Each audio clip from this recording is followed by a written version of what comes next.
Hello નમસ્કાર, આપ સભીનું સ્વાગત છે ગેલેક્સી ઓફ એઆઈ ઉપર।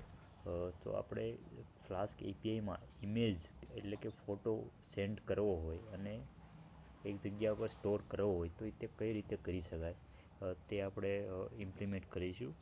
તો આપણે ઓલરેડી એનો યુઝ કરીએ છીએ અને આપણે જોયું હતું કે એ સિમ્પલ ફ્લાસ્ક એપીઆઈ એના ઉપયોગથી બનાવી હતી। તો હવે એમાં ઇમેજ મોકલવા માટે એપીઆઈને અને સ્ટોર કરવા માટેનો કોડ આપણે જનરેટ કરાવીએ।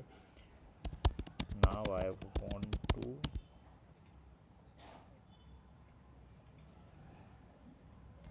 create a API route which acts as an image as a payload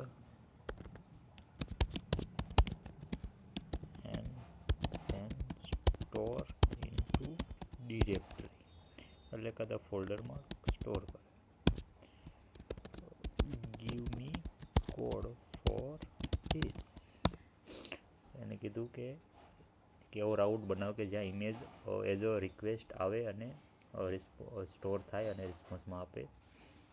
તો આ રીતે એક અપલોડ્સ નામનું image will be saved here upload નામનું એક ફોલ્ડરમાં સ્ટોર થશે। તો આપણે એનો કોડ જોઈએ કે એમાં જે આ કોડ છે આ સમજાઈએ। ઓએસ એ પેકેજ છે પાયથોનનું ઓપરેટિંગ સિસ્ટમ માટે। એટલે અહીંયા કોડ આપણે એડ કર્યો કે જો ફોલ્ડર એક્ઝિસ્ટ નહીં હોય તો એ ક્રિએટ થઈ જશે। અને ત્યારબાદ એક જે અપલોડ ઇમેજ નામની એપીઆઈ જે આપણે ઓલરેડી એપીઆઈ એડ કરેલી છે એમાં નીચે એક એડ કરી દઈશું સિક્યોર ફાઇલ નેમ। એ પણ એક પાયથનનું યુટિલિટી છે જે ફાઇલ નેમ ચેક કરશે પ્રોપર છે કે નહીં। ઓકે, અને ત્યારબાદ આ રાઉટ ઉપર આપણે ઇમેજ સેન્ડ કરવાની અને રિસ્પોન્સમાં મળી જશે।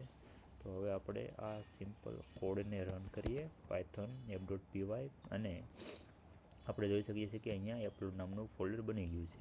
હવે આપણે આમાં ઇમેજ મોકલવી હોય તો આપણે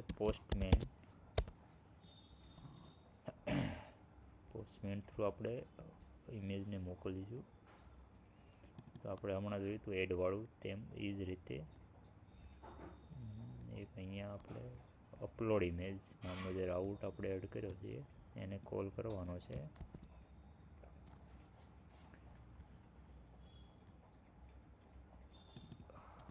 અપલોડ ઇમેજ અને ફોરમ્સમાં જઈને અહીંયા ઇમેજ ફાઇલ્સનો ઓપ્શન્સ આવે છે ફોર્મ ડેટા ઇમેજ કી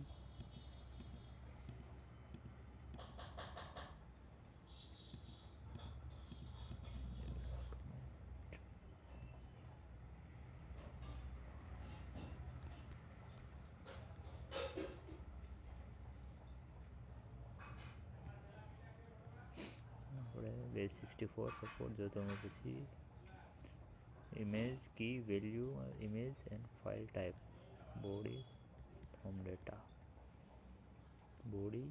ફોર્મ ડેટા ઇમેજ અહીંયાથી ફાઇલ ટાઈપ અને અહીંયાથી સિલેક્ટ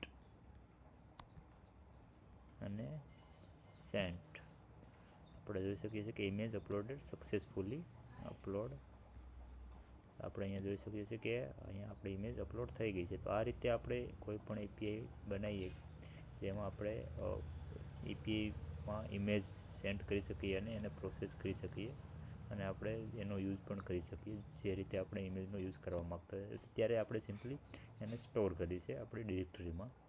તો આ રીતે તમે ફ્લાસ્ક એપીઆઈમાં ઇમેજ સેન્ડ કરી શકીએ। આભાર, શીખતા રહો।